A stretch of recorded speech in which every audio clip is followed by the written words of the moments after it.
join us. I know you're cozy at home right now and you're just living in the Spirit right now and just having a great time. So thank you so much for choosing Connect Church to be a part of your Sunday. We're so happy that you did that. And I just wanted to say, last week was an amazing week. I think we can all agree on that. Last Sunday, we celebrated Connect Church's 1-year anniversary. And I think that that's something that's worth celebrating still today. And I just wanted to say thank you to everybody who came and was a part of that, everybody that watched us online. You guys were absolutely astounding that day. You were just so incredibly just filled with God and just ready to and we just got to keep that going. We just got to keep that feeling going. Whatever we felt last week, we got to feel it today, and we got to feel it every week of our lives because I can't let that go. It was just too good. So thank you so much for being a part of Connect Church. Thank you so much for what we got to celebrate last week and just still being here and being so faithful to Connect Church and faithful to God through Connect Church. So thank you so much for that. We just also wanted to say thank you for your generosity through New Hope Community Center. You guys have been absolutely amazing in the amount of generosity that you've been giving towards New Hope and giving through Connect Church. So just thank you so much. Your giving last week was amazing. What you're doing with New Hope has been also amazing. We're just so incredibly honored and just very, very glad to just be able to share this room with you. Everybody here, I think, can agree with that. We're just so glad that we can just share a room together and have community. And for everybody watching online, we're so glad that we get to share this room with you in that space. So thank you so much for that. What we're going to go ahead and do is we're going to move into our time of tithes and offerings. So just wanted to say thank you so much for the generosity. Continue that today. Continue that feeling that we felt last week. And let's just go ahead and move into that time of worship. What we can do right now is if you don't know how to give, you can do that online through our website, connectchurchaz.org/give. You can also do that through our app. You're probably going to get a notification in 2 minutes that's going to remind you to do that on the app if you want to do that. If you don't have our app, you can download it on the iOS or the Android App Store at Connect Church Online. And then you can also just be given to us here in the room. We have some plates in the back. And you can text to 84321. But would you guys go ahead and just bow your heads and pray with me? Father, what we feel in this room right now is a moment in time that just doesn't seem to pass. It's a moment in time where you get to be with us every day, and we get to feel refreshed and ready for the week because of this moment we have today. The moment that we had last week where we got to celebrate you is a moment that we can continue being thankful for every day. So we continue to pray that you continue doing your work here through us at Connect Church, and that you continue allowing us to have the privilege of doing your work here. We ask that you bless our week, bless this message. We got a really cool message coming up for us today. So we just thank you for the absolute joy and the peace that has overwhelmed all of us today. In Jesus' name, amen.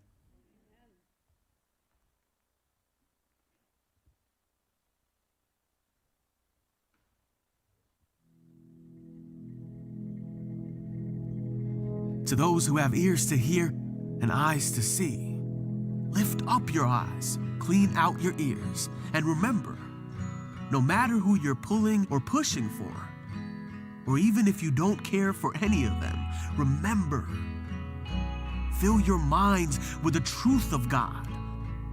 For we have been called to be ambassadors of the one true King. A king whose parables reminded us that our neighbor may look and think differently, but we still need to love them. A king who talked of power coming from weakness. A king who said that peacemakers are truly children of God. A king who turned the laws of the world on its head. A king who could have commanded his army of angels to wage war against his enemies, but instead gave himself to the cross. Our King showed us that changing the world has nothing to do with political power. So remember,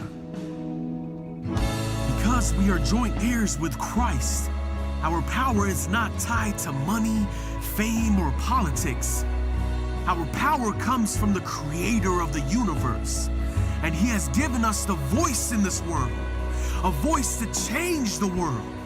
And our voice is strongest when God's voice speaks through us.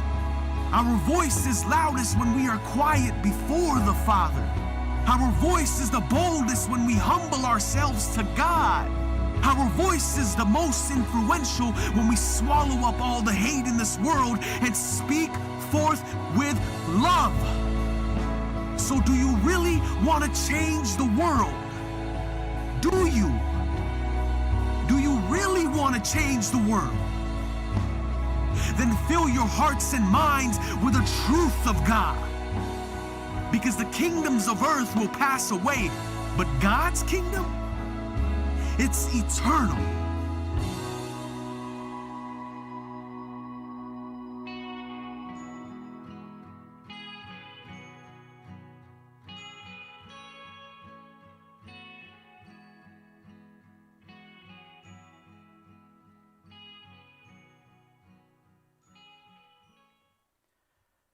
Well, we are less than 2 weeks away from one of the most contested elections, at least in my lifetime.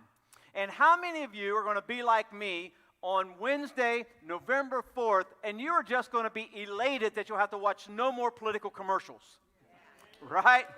It's a tough time, and America is dealing with some significant issues, right? The problem is, at least in my lifetime, I have never seen our country more divided. I have never seen more clashes. I have never seen more division. I have never seen more fighting. And it seems like Americans can agree upon absolutely nothing. In fact, I'm going to prove it to you right here in this moment. In this room, I want you to respond audibly. Online, type it in. Let Davey know. I want you to play along. For instance, when you think about the things that can divide America, that can divide a family, that can divide a household, you tell me which you prefer, Pepsi or Coke? Right? That's what I expected. Arizona University, Arizona State University. Right? Yankees, Red Sox. Yeah, who cares, right?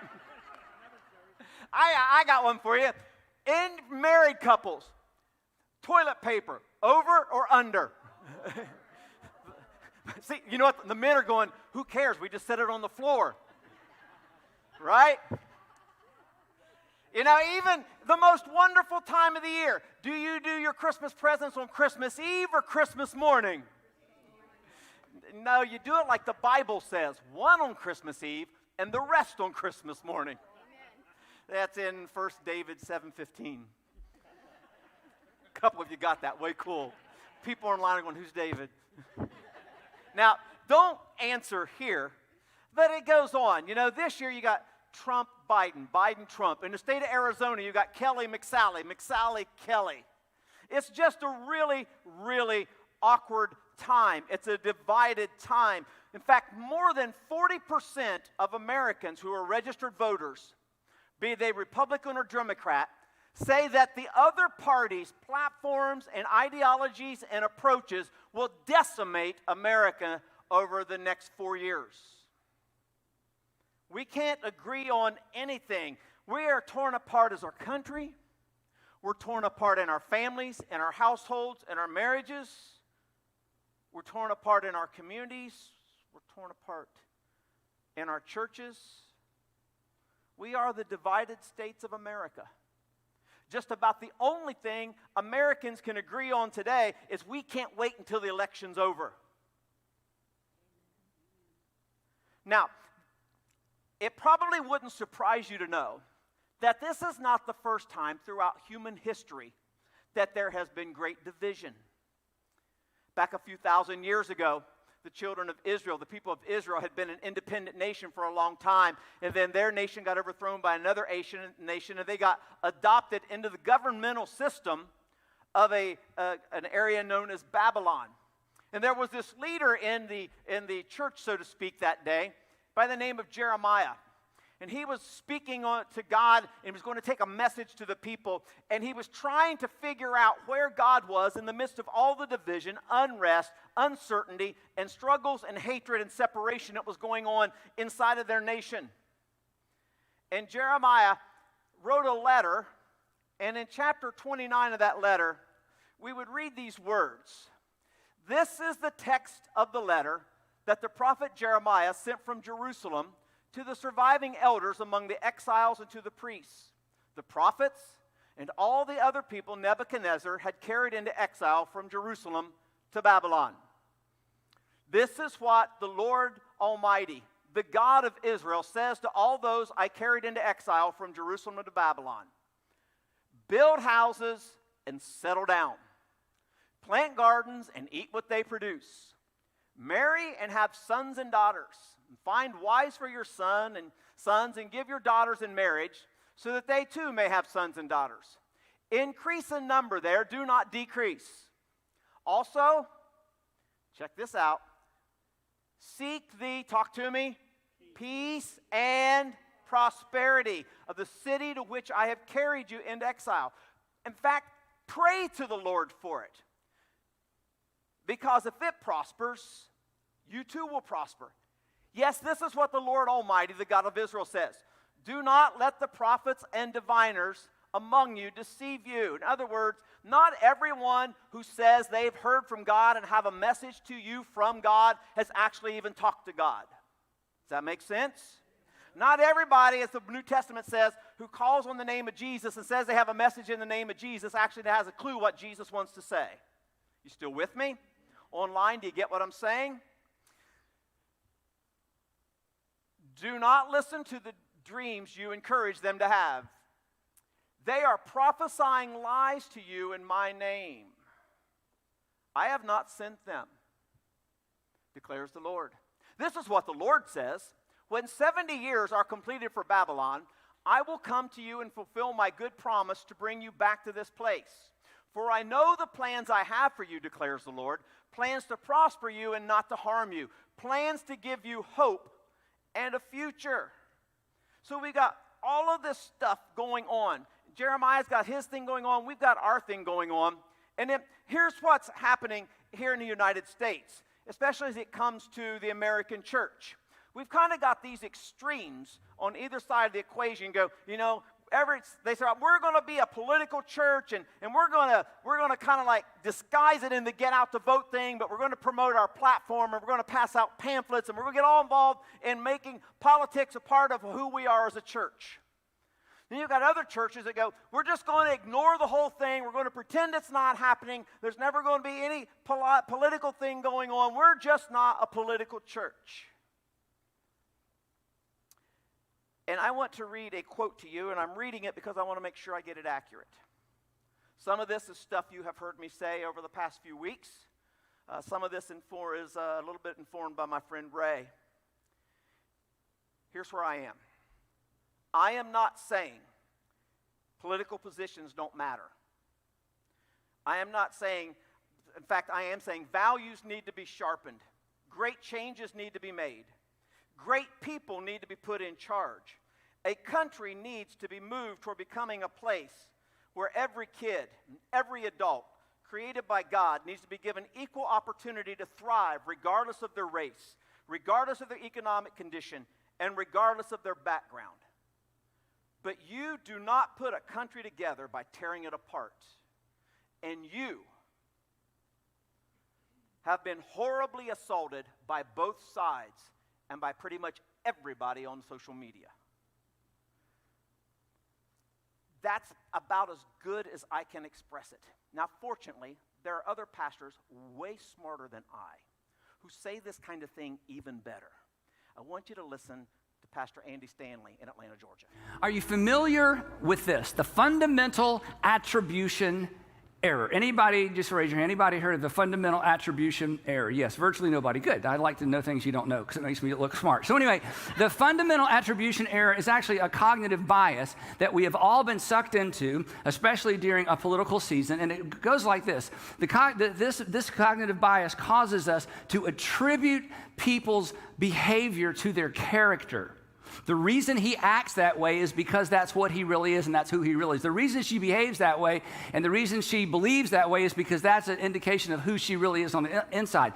But we don't do that when it comes to our behavior. When it comes to us, we attribute our behavior to circumstances and environmental factors. Let me give you an illustration. So he's late. That guy, he's late. That guy at work, he's late. You know why he's late? Because he's lazy and he's irresponsible and he's just disorganized. That's why he's late. And then you're late. And you've never once looked in the mirror. So you know what the problem is? I'm lazy and I'm irresponsible and I'm just disorganized. No, just the opposite for you. You've decided the reason I'm late is because I was helping my kids get ready for school. The reason I'm late, I was on the phone with a friend. I'm actually very organized and very responsible. In fact, I'm so organized and responsible, I'm late. Right? This is how it works. The fundamental attribution bias happens when we assume that a person's actions reflect what kind of person they really is, what kind of person she is, rather than social and environmental factors. And we talked a lot about this last week. So when it comes to the political scene, this is what it sounds like. The corrupt Democrats, they're just corrupt. You know why they act that way? They're corrupt. That's their character. They're all corrupt. The heartless Republicans, you know why they vote that way? You know why they believe that way? Because I've met all of them. I've done research. I know every single Republican is heartless. They're heartless. No, you're corrupt. No, you're heartless. No, you're corrupt. No, you're heartless. No, you've all been sucked into this cognitive bias. Well, clearly something's wrong with these people, right? Something's wrong deep on the inside, right? The Democrats are all socialists. I mean, we know they are. Well, the Republicans are all racist. They won't admit it, right? You're not going to admit they're racist, but we know they're racist. We can see their hearts, every single one of them. Now, I hate to burst your bubble, and you're going to hate me for this, so hate me now, but then over lunch, kind of think about this. Mature, emotionally intelligent, curious, empathetic people, they don't fall for that. But political rhetoric feeds this. And political rhetoric grabs us by the nose and leads us into saying all kinds of silly things and believing all kinds of silly things that just aren't true. And you're better than that. And I'm better than that. I love the line that he closed with.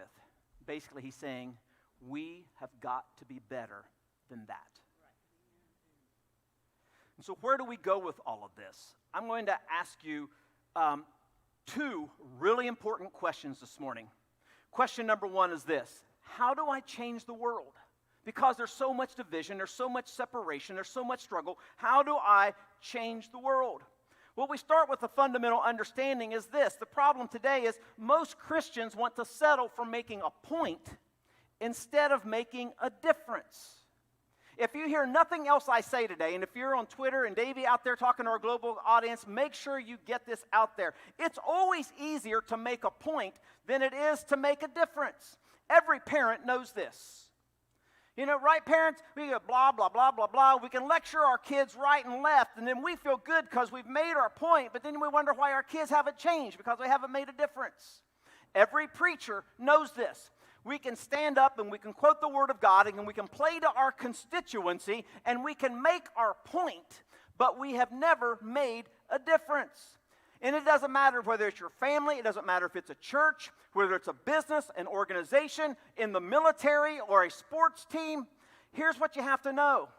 The important things in life are almost always caught, not taught. Does that make sense? They're caught, not taught. See, and Connect Church, we want to be a church that makes a difference. We're not a church that throws grenades at other churches and throws grenades at our culture. We actually want to serve our culture, serve our community. And it's always easier to make a point because we feel better when we make a point. But I want you to understand, when you choose to make a difference, and this isn't in your notes, so you want to make sure you write this down somewhere. To make a difference, it takes longer, it costs more, and it requires sacrifice. Making a difference always takes longer, costs more, and requires sacrifice. That's why we make no apologies about wanting to be a generous church. And when I say generous, I'm not just talking dollars, that's an important part of it, but it's also how we serve and how we give and how we love. Now here's what's amazing. When you read the Gospels and you read the book of Acts, you see that the church, as it was bursting onto the scene, within 300 years of the Easter experience, as we call it, against all odds, the Roman Empire actually embraced Christianity. Now think about this. Christianity came in and toppled a paganistic religious value system that had been in place for thousands of years. And it's an amazing story. And they did it not because they made a point, but because they made a difference. And how did they make a difference? Because they had no political platform, they had no power, they had no money. How in the world did they make a difference? Well, the way they made a difference is the same way that you and I can make a difference. I'm going to walk you through a few ways that that can be done. Basically, how do we make your life and your faith count? Well, Paul and Jesus are great examples of this. But here's the first thing that they did in the New Testament that I think the 21st century church should try to embrace. Number one, they built bridges to people they disagreed with most. Now, you can see this throughout Jesus' life and ministry. You see it really epitomized in a guy that we call the Apostle Paul. When he's in the city of Athens and he goes up to this place called Mars Hill, where they've got all of these idols and all these statues and all of these philosophers gathering around talking about their different religions and different philosophies and different understandings about how to do life. And Paul goes up there, and you got to understand, Paul is raised as a Jewish person. And in Paul's world, you didn't even say the name of God. If you have any Jewish friends, if they ever post anything, they'll put G and then some kind of a symbol and D. They never say the word God. And Paul would never be caught up in what's going on there. And Paul goes around and he looks at all this stuff, and then he sees this idol over here called To the Unknown God. And Paul said, oh, I know that God. And so here's what Paul does. Paul doesn't stand up and preach against all the other gods and all the other idols and statues that they have there. Paul stands up and preaches about the unknown God and tells them it's the resurrection of the Son of God, Jesus Christ, who conquered death, hell, and the grave, who died for our sins and sits at the right hand of the Father interceding for you and me. Paul says, that's the God I know, and that's the God you can know. I can fill in this blank for you. And Paul was teaching them about all this stuff. He explained the unknown God to them and how the unknown God has become the common God for all of humankind. And Paul, in that process, built a bridge to them. Some of you in this room and most of you online are going to remember back earlier this year when the Minneapolis incident and the terrible death of George Floyd, and then racial unrest burst like crazy on the scene across America. And I have a pastor friend named Jason who is African American, and we were discussing this, and Jason said the line of the year in my estimation. Now, he said it in the context of what was going on racially and how to build bridges. He said you have to understand this, that proximity produces empathy, which leads to unity. That when you have proximity with someone who is different from you, and you're sharing experiences together, that builds empathy between the two of you. And then when you have empathy between the two of you, then you can have unity among the people that you represent as you're doing life together. Now, Jason wasn't thinking of it in these terms, but if you and I think about it, that's exactly what God did in what we call, theologically speaking, the incarnation. Because there was this great divide between the God of heaven and humankind on earth. And there was sin that filled this gulf. And God said, I've got to find a way to bridge my goodness and my greatness and my holiness to the people who are struggling with their sinfulness, who are caught in trespasses and sin. And so to build that bridge, what he did, God developed proximity by sending Jesus Christ to earth. Jesus Christ has empathy in the midst of all of this with you and me, and he dies on a cross so that you and I can have unity with the God of heaven. Does that make sense? And then that's what we're called to do culturally, politically, racially, in our communities, in our families, in our churches, that we're to build these kinds of things. It's all about building relational bridges. And you read the life of Paul in the New Testament, the life of Jesus in the New Testament, and they built bridges with the people they disagreed with the most. Now, here's the irony in all of that. In the process, they were constantly at odds with the religious people they agreed with the most. See, Jesus agreed with almost everything that he met with the people who were running the temples and doing stuff. He just had a different approach. And here's the understanding. Let me show you something.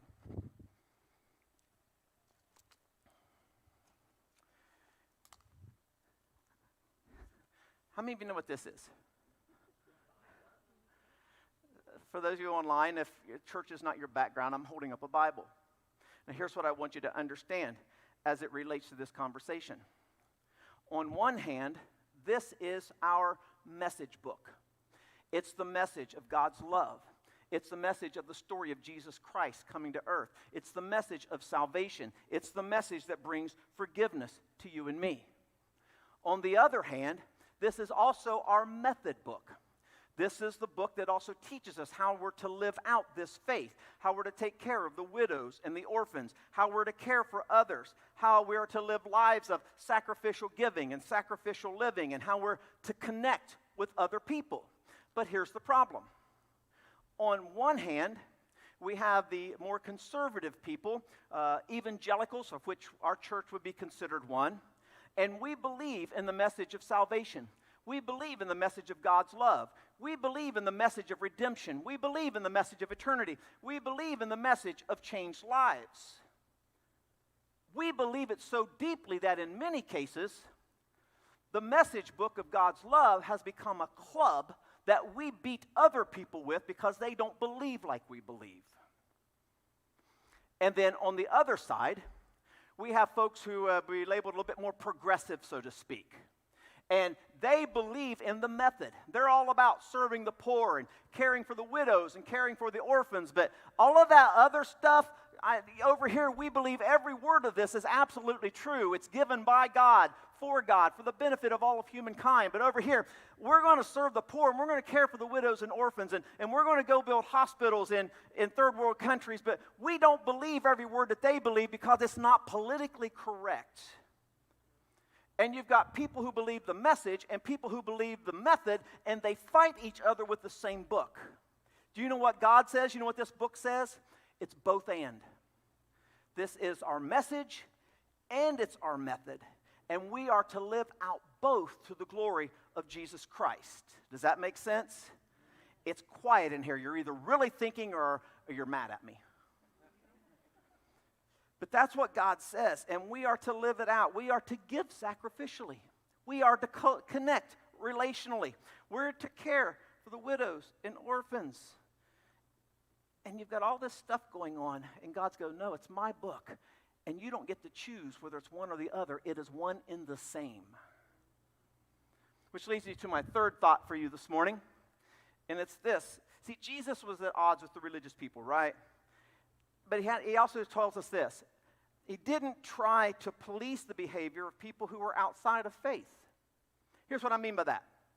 He didn't judge non-Christians for behaving like non-Christians. In fact, in 1 Corinthians 5:12, it teaches us these words. It says, "What business is it of mine to judge those outside of the church? Are you not to judge those inside of the church?" In other words, Paul was saying you can't judge people for believing in something they don't even know exists or they don't believe exists. But for those of us who espouse it, for those of us who claim it, for those of us who testify to it, we are held to an accountable standard of what it means to be called a son or a daughter of God. How many of you enjoy that theologically enriching television show that's the longest running thing on television called The Simpsons? Well, in one episode of The Simpsons, Homer happened to know that their neighbors, the Flanders, were gone, and they didn't know where they went. And Homer was like, kept watching every day for them, watching every day for them. And the Flanders were Christian people, and Homer was wondering about them and what had happened to them. And then after they'd been gone about a week, they come home, and Homer is talking to Ned Flanders. He says, "Ned, we missed you guys. We were concerned about you. We were afraid something happened. Where have you been?" And here was Ned's answer. "We have been at church camp learning how to be more judgmental."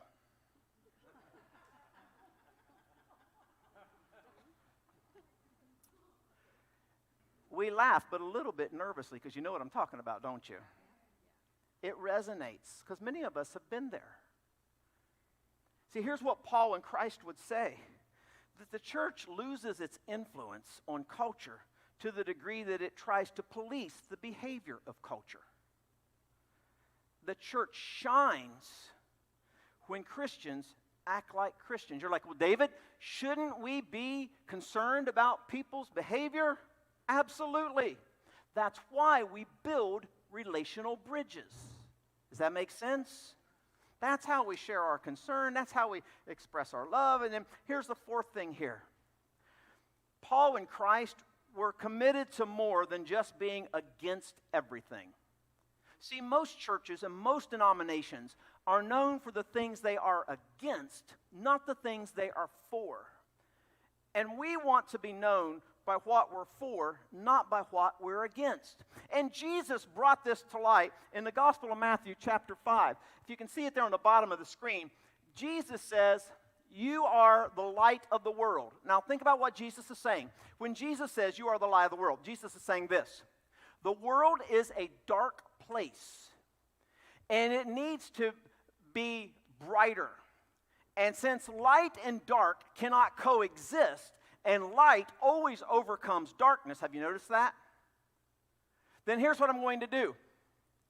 I'm going to take you into dark places, into places that are in trouble, and I'm going to make you a light among them. Does that make sense? That's what Jesus is saying. He says, a town built on a hill cannot be hidden.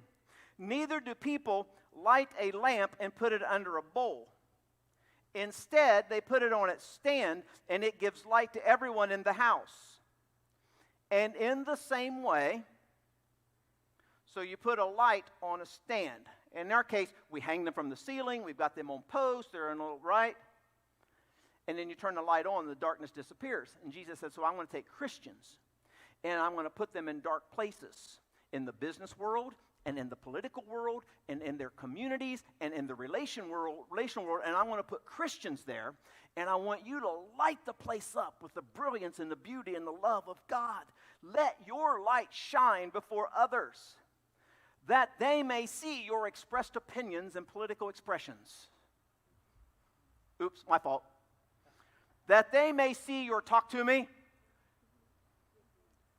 good deeds. That they may see your good deeds and glorify your Father in heaven. See, folks, billboards are fine. And you can put billboards up all day long for Jesus and not make a difference, but at least you're making a point. But to make a difference, we have to invade their worlds. We have to come in and bring light where darkness exists. And we have to build bridges. That's what the early Christians did. Rodney Stark, who's been a professor like the University of Washington, and he's 80-some years old, and he's still teaching at Baylor University in Texas. He wrote a book back like in the 80s called The Rise of Christianity. And what Rodney Stark was talking about was when the Emperor Julian, who had been raised like in a kind of at least an express Christian home, and when he was 20 years old, it's like he went to university and decided that Christianity was all fallacy, and he started adhering to something else. And then at some point, he becomes emperor of Rome. And he decides that he's going to do away with all of Christianity because he thinks Christianity is a farce. He thinks Christianity should be done away with, that Christianity is just for losers, and he doesn't want Rome to be a loser, so he's going to dispel all of Christianity. And he starts expressing antagonism towards Christians, and he's trying to expel and dispel Christianity from all the Roman culture. And the Christians have no money, as I said. They have no power. They're involved in the political systems, and they're just being more and more marginalized. And yet they end up literally invading all of Rome and turning Rome, at least for a period of time, into a Christian nation. Do you know how they did it? In a pandemic. A plague hit the Roman Empire at that time. And all of the nobles and all of the business people and all of the Roman political and governmental leaders fled to the hills. They got out of the Roman area. And while they all were running away from the plague, these leaders trying to save themselves, you know what Christians did? Christians ran towards people in need in the midst of the plague. They were like, We don't care if we're going to live or die. To live is Christ, to die is gain. We're going to take care of people. We're going to invest ourselves in people. We're going to invade culture of a plague in the midst of a pandemic for the good of people. And they so cared for people during that time that when the plague ended and Julian and all of the leaders and all the nobles came back into Rome and they saw that Christianity had become pervasive, when Julian tried to get rid of Christianity now for a second time and reintroduce paganism, the people said, "No way. You ran from us. The Christians love us." I figured you'd be a little bit more excited than that. The Christians ran to people in need and built relationships with them. And the nobles were, and here's the thing. Folks, you hear a lot about, America needs revival, America needs revival, America needs revival. Let me tell you how revival works. Revival does not break out when Christian people become more religious.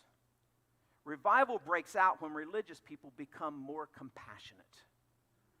That's why one of the core values of Connect Church is unleashing compassion on our community. And we do that in multiple ways. Davey talked to you a few moments ago about how some of you in this room and some of you online, you actually go and physically serve at New Hope Community Center. About how a couple times a month we ask you to bring in peanut butter and cereal and macaroni and cheese and some other things to take over to New Hope Community Center to be passed out to our community. And you do that like by the truckloads. And then we do things up with the Phoenix Rescue Mission. We do stuff with serving elementary schools around here, especially the homeless elementary age children, with how we give them backpacks and how we give them computers and how we provide them for internet so they can have the same benefits that your children have. The stuff that we're doing this month with a whole bunch of homeless women here in our community and how we're providing them these kind of like these duffel bag types things filled with personal hygiene products. And we do this in other ways. In fact, I did an interview a week ago. We partner with an organization that Joey's a part of called Independent Events. You've got all these bands that their organization works with who do concerts, and there may be some of the artists that are like the warm-up group for, when the big-name bands come to town, right? But they can't tour right now. They can't do concerts right now. They can't perform right now because everything's shut down right now. And so you know what we've been doing?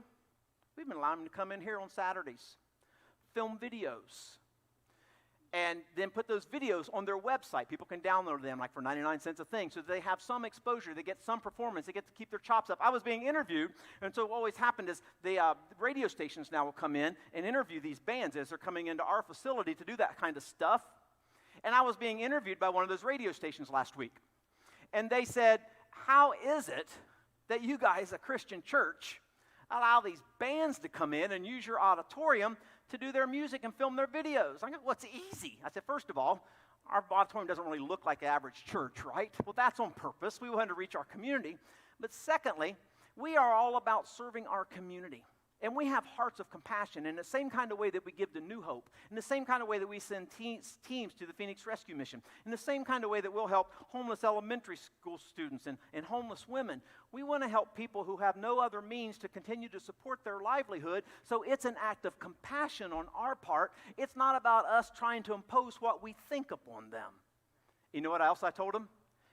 And every Sunday when we come in here, after they've been here on a Friday night or Saturday morning filming, our auditorium is cleaner than it was when they came in.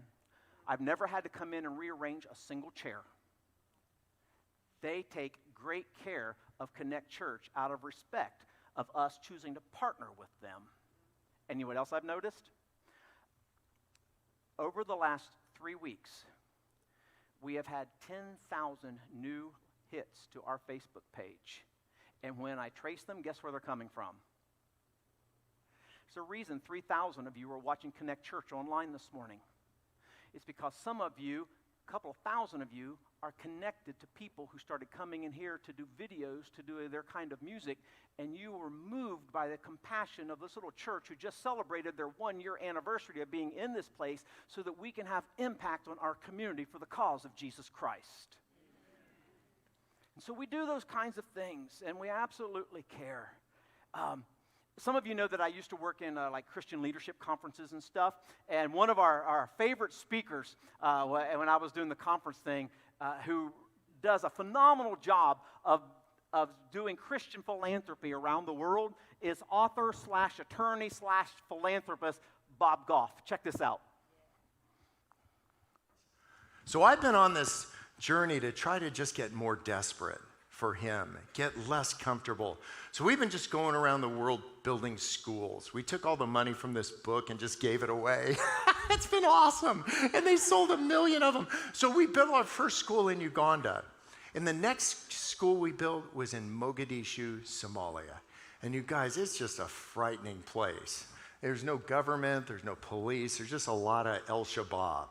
And these guys will shoot you in the face if they see you. And I was walking down the streets in Mogadishu, and this guy comes up to me with a machine gun. And I'm like, oh my gosh.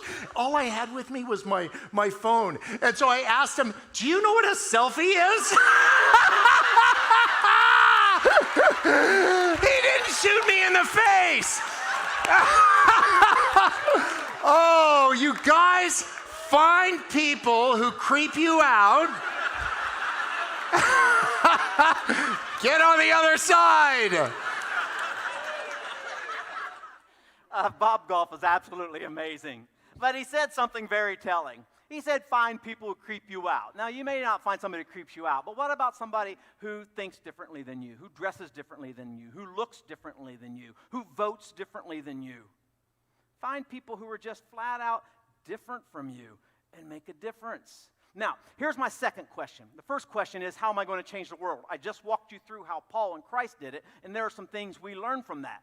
But the second question is this. It's for you. What's for breakfast Wednesday morning, November 4th?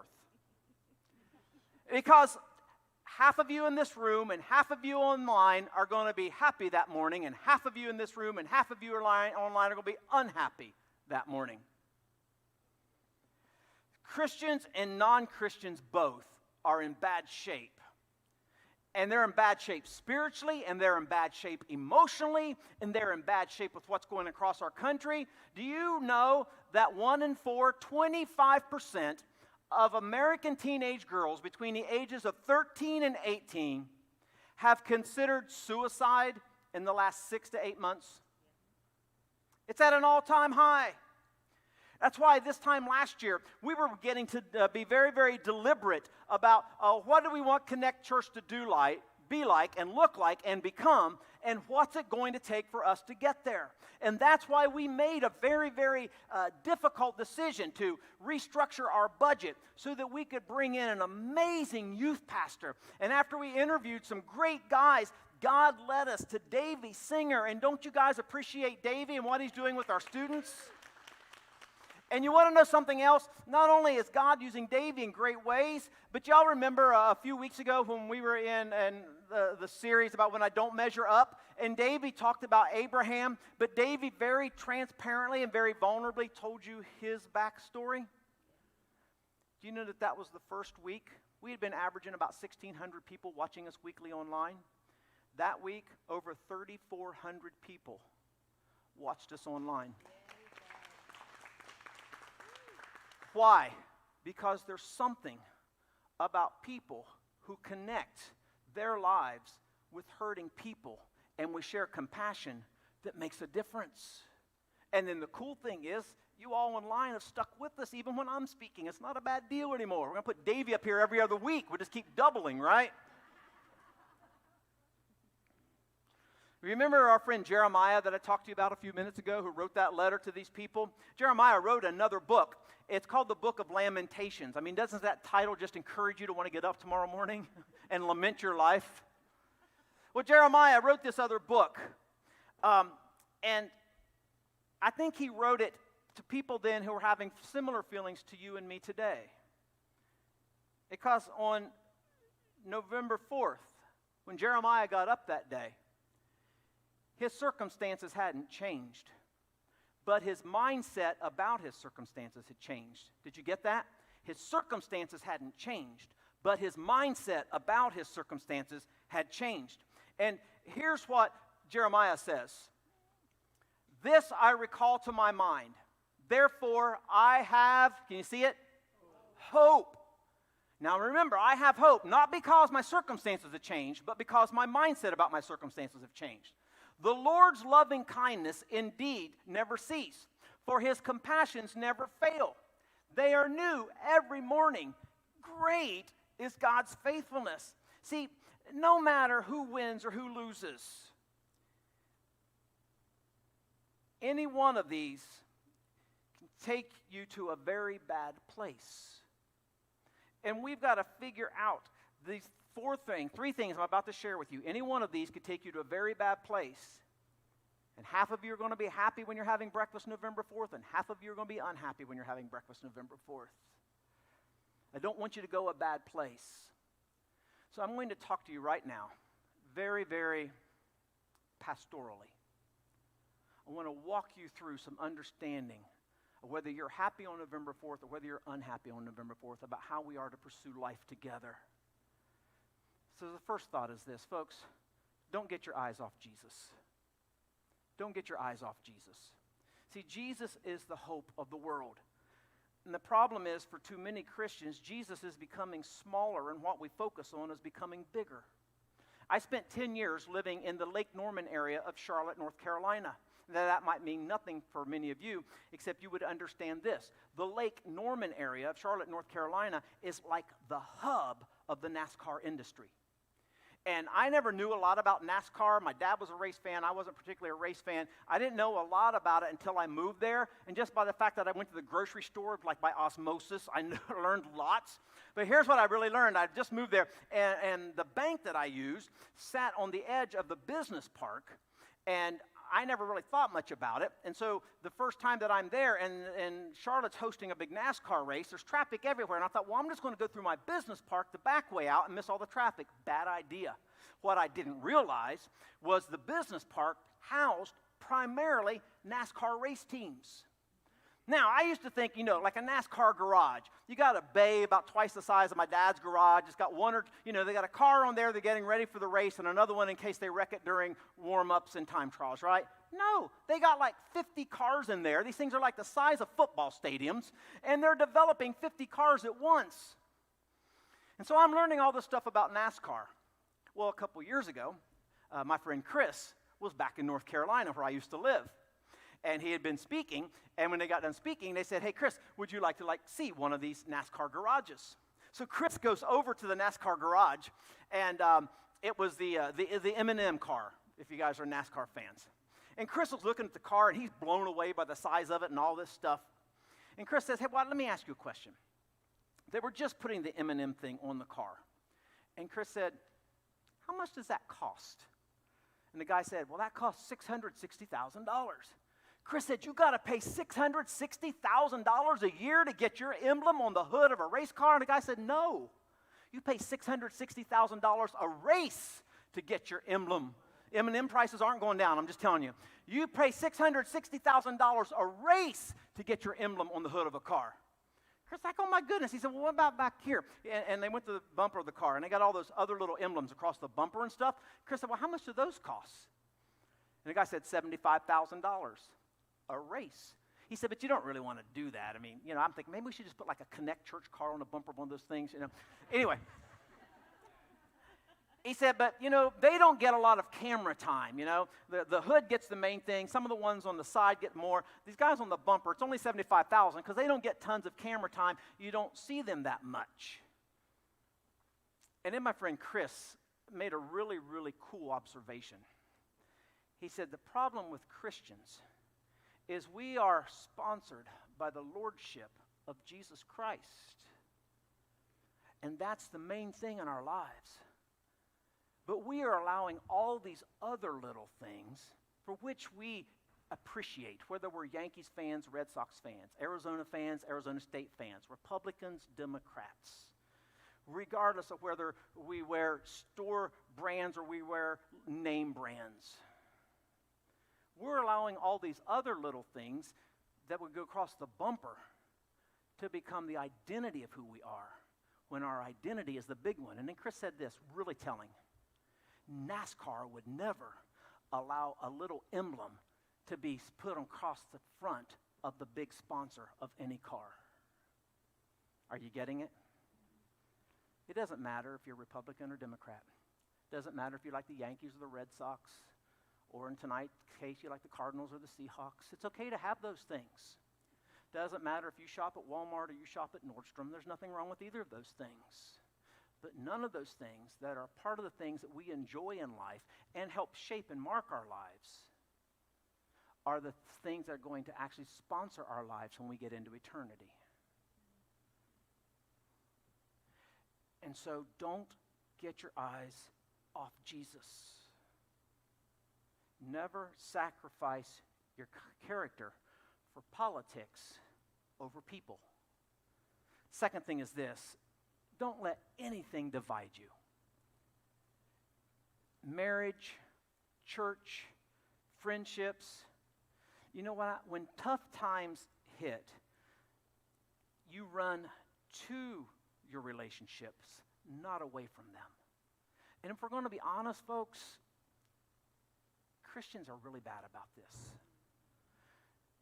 Churches have good times and we have difficult times, right? We have high times with high relationship and we have relational struggles. And Christians always want to run away from things and allow those issues to divide them instead of running to one another and allow the love of Christ to unite us. And number 3, don't lose hope. You know, in that verse up there, Jeremiah said, while we're going through this time of uncertainty, while I am lamenting my troubles before God, this I recall to my mind. My circumstances hadn't changed, but when I got up, God has changed my mind in the midst of my circumstances, and therefore I have hope. See, hope is a result of the things that you put in your mind. You put in your mind the promises of God. You put those in your mind because the promises of God are not subject to who is in the White House. The promises of God are not subject to who is in the Senate. The promises of God is not subject to who occupies the governor's mansion. The promises of God is not who sits on the throne in England or who's in charge in the Middle East. The promises of God are not even oriented towards the United States. The promises of God are universal. And put these things in your mind. In the earlier passage that we read out, when Jeremiah was commenting, he says, I know the plans I have for you, plans to prosper you and give you a future. And he had been talking right before that, what? About the promises of God that gave us those things. Some of you may know or heard of or seen the Chase Manhattan building in New York. We've got a picture of it. There's the Chase Manhattan building. It was built in 1957. And the plans called for it to be 60 stories tall. And they started building the foundation and put all the money into the plans and the design, and we're starting the foundation. And as they were laying the foundation, they saw an unforeseen problem. They saw that most of the ground underneath the foundation of this bank was actually quicksand. And they didn't know whether they were going to tear down everything they'd already built. They didn't